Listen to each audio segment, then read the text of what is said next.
Hi guys! Welcome back to our podcast. This is Group 4 for the subject Gender and Society. And now we're going to talk about how we can appreciate gender diversity. So yun guys, based on your experiences, what are the different gender diversity na na-experience sa loob ng bahay natin? Bigay naman kayo Bigay naman kayo! In this podcast guys, let's be Simulan mo! So yun, diba, we've been discussing lately sa ating subject na there are a lot of circumstances that there is a gender inequality inside our lives. Like for example, yung parents natin, di ba, minsan pag yung mga kalalakihan, especially sa mga kalalakihan, or kababaihan, na hindi inaalaw yung mga kababaihan na mag-work. Parang nakakaapak sa pagkatao or pagkatao ng mga kalalakihan minsan na yung mga babae nag-work para sa pamilya, yung mga lalaki is wala silang mahanap na maayos na trabaho. Anong masasabi niyo doon na minsan ganun yung thought ng mga kalalakihan? So yun nga is, minsan kasi sa isang pamilya is, like sa mga mahirap, is, yung mga kalalakihan is, parang kulang yung mga sweldo nila, so parang kapilitan ngayon nga ang trabaho di bakit dapat mo nang kasi di pagkukurangan din na kayo di sweldo na para di pangmingan daw ang gasto na like DJ allowance sa anak dapat na sakto so DJ kas lang makaisip di asawa na nga mo pa nagtrabaho mo ibang bansa tapos kasi maitid na mo di pag kailangan di pamilya para matulungan di asawa na. Yes, pero there are circumstances na, di ba, kapag gusto ng babae na mag-abroad kasi wala na tayong pagkain, nagugutom yung mga anak natin, gano'n yung mga kababaihan kapag. Kasi, syempre, we know na yung mga kababaihan is, they are very concerned sa family. Tapos, ito ng mga kalalakihan, tigas-tigasan, gusto nila na sila yung provide sa mga family nila. And minsan is hindi nila pinapayagan yung mga asawa nila ng mga ibang bansa na kasyo ganyan, ganito. Nanonood naman siguro kayo ng mga palabas sa TV, di ba? How can you relate yourself sa mga ganong bagay? Let's have Herman. Siguro. Wala namang ganun sa amin. Dun sa mga insan or mga kasin namin, may ganun na kahit naghihirap na sila is meron pa rin yung pride ng lalaki ay na ayaw niyang pagtrabahuin yung asawa niya. Ayaw niyang yung asawa niyang babae yung mahirapan. Gusto niya siya lagi yung parang magtatrabaho. Yeah. Sa mga kasin namin. How about you guys? Sa tingin ko naman gaya din yung sabi ni Herman is ganun rin yung nangyayari dun sa pamilya namin. Dito is of course yung father ko, siya yung mismo nag-provide ng mga foods. And of course yung parang sa mandated na dapat siya yung gumanap na kumayod ng pera kasi yun naman talaga yung lampan ng mga kalalakihan para mabuhay ng mga pamilya, diba? Yeah. Pero hindi naman lagi yung lalaki yung dapat mag-provide. Kung alam kasi nung babae na kulang yung sweldo ng lalaki is parang iisip na bakit hindi ko siya tulungan, bakit siya naman mahihirapan. Mag-asawa kami, dapat kami yung magtutulungan para. Yes. Kasi sa isang family, dapat it's a tulungan. Hindi dapat natin na tinatatak or nilalagay sa ating utak na lalaki ako yung magtataguyod sa pamilyang ko. Let's be open na dapat na tayo mga kalalakihan, kailangan din natin mga support ng mga kababaihan, which is yung asawa natin na dalawa kayong bumuo dun sa pamilyang yun, and dalawa din kayo na dapat na kumayod for your family, hindi lang yung aakuhin nung lalaki. Tapos pag wala siya, natanggal siya sa work, maghahanap yung babae, parang sasampan na naman sa lalaki na wala akong work, tapos yung asawa ko, eto na naman siya, nag-work, ganyan na naman. So, minsan, kailangan sa family natin, patas lang yung treatment, or hindi kaya, yes, treatment sa loob ng family natin. And, ano pa sa tingin niyo na may ko-connect natin dun sa paano natin ma-appreciate yung gender diversity. Sa ating school, di ba? Minsan akala nila sa loob ng school, yung mga kababaihan, especially women, pag may gawain, I don't know if is it gender inequality ba talaga yung pinaglalaban dito, guys? Or what? Kasi feeling ko naman kaya ng babaeng gampanan yung isang bagay, pero minsan nilalaban, babae ako, nilalaban nila. Di ba? Parang isang pa sa mga kalalakihan na sila nagbubuhat ng ganito. Pero di ba kaya naman siguro ng mga kababaihan, pero they are parang oo, masagot kayo lang siguro. Tapos sabihin nila na, babae kami, alam niyo naman yung lakas namin. Tapos compared sa stamina ninyo mga kalalakihan. Tapos yun, parang sa akin yung pumapasok na, asan kayo yung gender inequality doon? Diba dapat pantay lang? Tapos kapag sila lang sa working nila is kaya nilang gawin Oo. Yan, Pero diba? mag-isip ka ng yung magpunta ng pagligo mo, kaya mo naman pala. Pero sa school, Nag-iingat kasi ay, di ba siya? Ganun yung iba eh. dapat kailangan natin i-appreciate yung gender diversity na tinatawag natin. Dapat let's be equally treated sa kahit anong parte. Maski sa ating society, hindi pantay. Parang, di ba, andun yung stereotyping nila na pag yung mga kalalakihan nagdamit ng, for example, naka-pants, naka-crop top, iba na yung sasabihin ng society na, oh my God, lalaki siya, ba't siya nag-crop top? Pang babae lang ang crop top, di ba? Hindi kasi nakasanayan nila yung damitan noong unang panahon. Parang hindi sila Hindi sila open. Oo, hindi sila okay.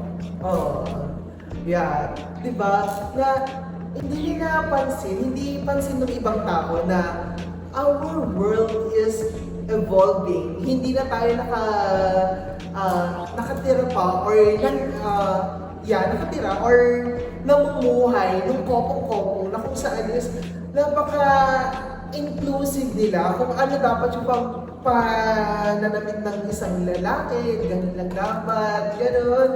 Ngayon, let's be open na nandito na tayo sa 21st century.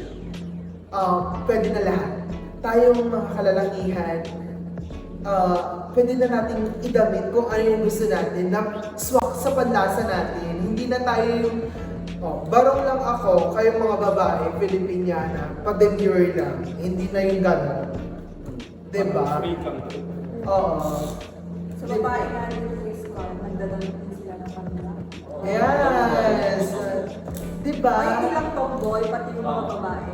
Meron din yung mga kababaihan ngayon na... So, uso na yung mga oversized na t-shirt. Yes! Diba? Pasok na yung mga oversized na t-shirt sa ating panlasa, lalo na sa mga kababaihan, para mas astig pang tignan or mas maganda pang tignan sa kanila na nakasuot sila ng jeans. Tapos, oversized na damit and sneakers. Wow! Pasok! Parang mga Pixar. Tawa ba? So yan, magbigay na lang tayo ng iba't ibang thought natin regarding those, regarding dun sa pag-appreciate natin ng gender diversity. So let's start with Francis. Okay, kasi ito yung nasa Sa tingin ko naman is diversity. hindi man natin na makakuha natin na ngayong 21st century is talaga nagbabago na talaga. Kaya sa tingin ko, ito na talaga kasi hindi naman sa nagbabago, hindi naman sa kwan. Nagbabago yung parang atmosphere kasi Yeah. kaiba-iba yung mga nalalaman ng mga tao. Eh, siyempre, nag-iba din yung mga parang nakuha din ng mga Yung things. yung atmosphere, talagang nag-iiba din. Kaya nagkakaroon ng mga gender diversity. Yun. At sa tingin ko, kailangan natin i-adapt ito. Yan, sa tingin ko yun. So, yun nga. Asa yun, kailangan natin mag-adapt sa kung ano yung nakasanayan natin ngayong panahon na to. Hindi yung kung ano pa rin yung nakasanayan mo nung year 1986, 1966, 70s. Yun pa rin yung damitan mo. My God, we're now in the 21st century. Dapat yung kung ano na yung nauuso, doon na tayo. Diba? Sabay sa puso. Go. Pasok yun sabay sa Kaya gawin ko. Ah, millennial? Wow!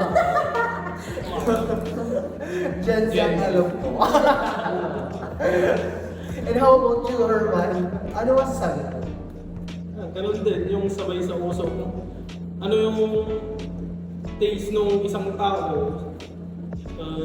For example, is gusto niya yung mga damitan or yung mga outfitan na modern, gano'n, is free siya na magsuot ng mga gano'n or yung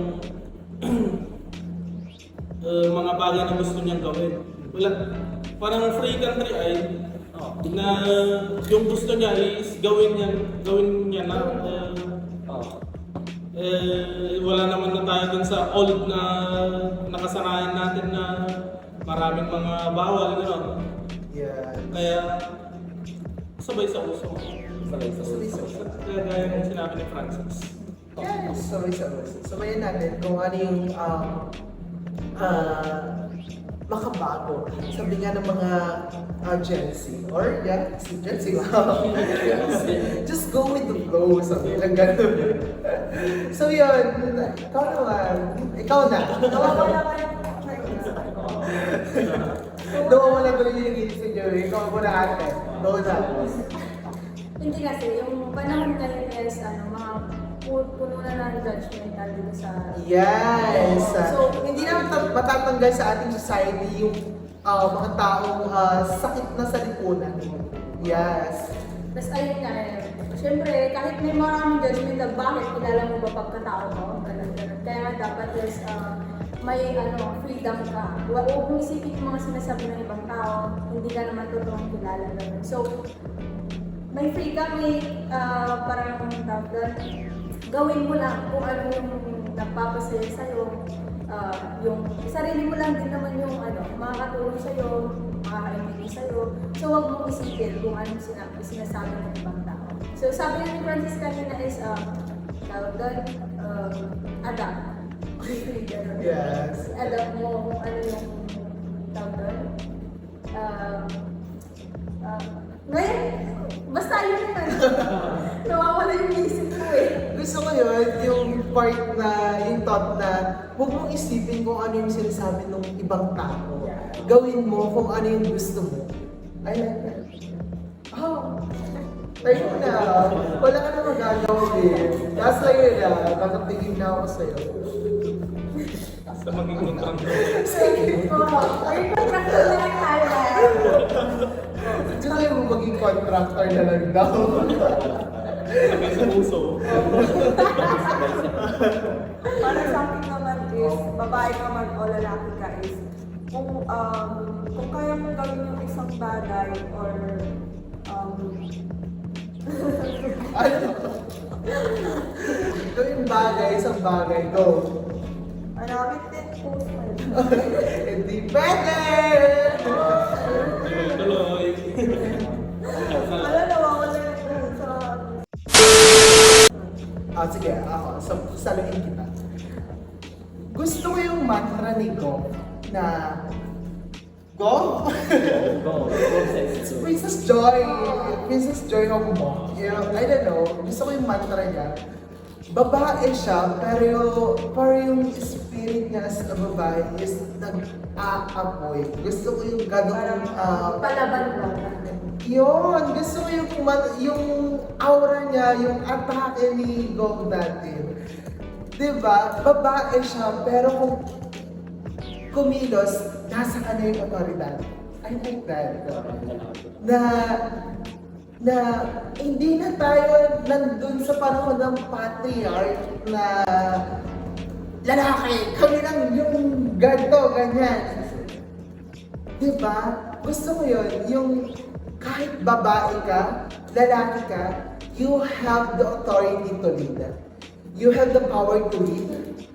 Na hindi ina-underestimate ng ibang tao yung kakayanan mo bilang isang tao or bilang isang babae or kasi minsan yung sa Senado pangalan, ang dami-dami ng mga lalaki, parang yung mga kababaihan bilang lang sa ating mga daliri, hindi natin parang na-exclude ang mga kababaihan sa pagdating sa mga ganung bagay. So, di ba, nung si Princess na yung nakawapo na governor, isa siguro yung naging kanya is yung parang naging legacy niya is yung pag-treat niya sa lahat ng student na kahit bakla ka, tomboy, babae, lalaki, is andun, pantay-pantay kayo na nag-aaral dito sa ating universidad. Hindi porket na lalaki kami dapat yung parang hindi, kalalaki yan, gano'n. Hindi. Nakita ko sa kanya during her term na pantay-pantay. Estudyante ka, estudyante. Yes, we are all students. Walang even na nasa pinakamataas siyang position, regent siya, student regent. Tama ba ako? Dahil hindi niya ginamit yung power niya as a student regent na parang iba ba yung ibang tao. Nakita ko yung determination niya na pantay-pantay tayo nag-aaral dito. Walang mataas, walang mababa. Kahit na isang nakaupong estudyante ng pinakamataas yung position. Dagma! Aral! Estudyante, gano'n! Gusto ko yun, yung pantay-pantay lang yung treatment sa lahat ng mga estudyante. Hindi yung kahit na yun. How about you, girl? Oh, gano'n na! Sabi naman na lahat, so walang na akong dadagdag. Wow! So yun guys, parang siguro sa pagtatapos ng podcast na ito, pagtatapos, Ilang pinaka 20 minutes na lang. siguro ang isa lang na masasabi ko is, let's respect everybody. Kung ano yung perception ng isang tao, let's respect it. Hindi porket bakla siya, tomboy, babae, lalaki, hindi na natin ginagaya. Kung ano yung gusto ng isang tao, respect it. Sarili na yun. May decision siya sa katawan niya. May decision siya kailangan niyang gawin sa kanyang sarili.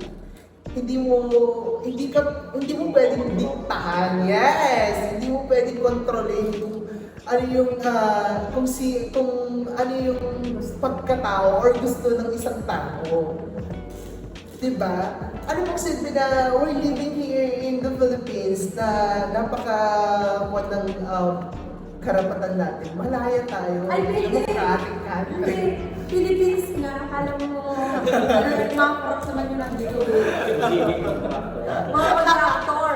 Contractor. Dapat hindi ganun, dapat pantay. So yun. I like it. Pantay-pantay daw, pero Ay, so, baka lipas ng ilang taon na boxer ka rin ganito. Wala. 40 cars, tapos naging... Ay, wala. Engineer kaya. Baka hindi pa namin may contact So yun, tignan natin kung saan tayo lugar sa ating society. Huwag nating hayaan na yung ibang tao, diktahan tayo kung ano yung dapat natin gawin. Mamuhay ka, gawin mo kung anong gusto mo. Just do it. As long as alam mo sa sarili mo na tama, go! Hindi ka pwedeng diktahan ng isang tao na ito dapat ang gagawin mo, ito dapat ang gagawin natin. No! We have our own decisions. We have our own rights, and we have the freedom na gawin kung ano yung gusto natin. And that's end our podcast.